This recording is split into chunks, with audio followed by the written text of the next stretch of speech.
Hi everyone, and welcome back to Jim Vernon's Solutions, the Learn HTML series using W3 Schools. We've reached the HTML attributes part or chapter of the tutorial. It's fairly rich, so we'll probably have to break this up into a couple of separate videos.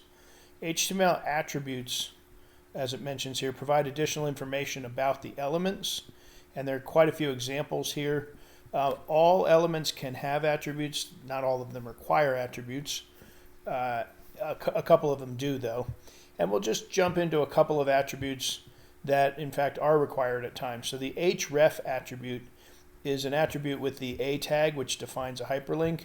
And the href is necessary to specify the URL or the path of the page that the link goes to.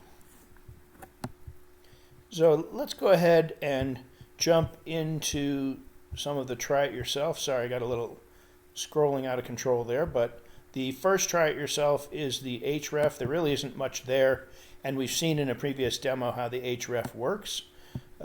You still can't change this URL here to too much else unless you happen to know something along the path that would work. So the tutorial doesn't really allow you to change that. You can change the text, and it'll change what displays over here. But this is more or less similar to what we looked at in the HTML basic examples. So if we go back to the tutorial, we can also see there's a try it yourself for the src attribute. Somewhat similar here in that there's not much to play with. You can see they use a different image here than in the previous example where we looked at basic examples. We can try to go back and put in the file name, if you'll recall, was w3schools.com. Sorry, w3schools.jpg. If we change it to that and run it, it does work. And you remember my previous caveats about using width and height.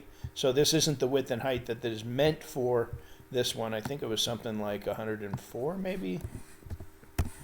And I want to say 142.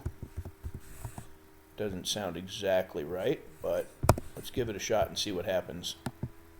Yeah, it's a little better. It's a little crisper. I think that is actually pretty close to the height and width that was shown in the previous example. In any case, the src or source attribute tells the browser where to find the file. And so we're going to jump out of here and just go back to a couple of reminders from the tutorial about absolute versus relative URLs.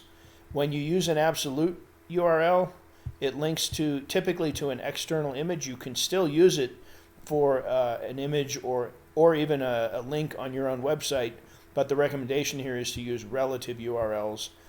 They generally start with a path which goes to the root of the domain name, and the advantage there is that if you change domains or if you copy everything on your website over to another server, the relative links won't break. The absolute links could potentially, if they're pointing back to your old domain and that no longer exists, that sort of thing. So we're going to stop this one here and pick up the next tutorial with the width and height attributes.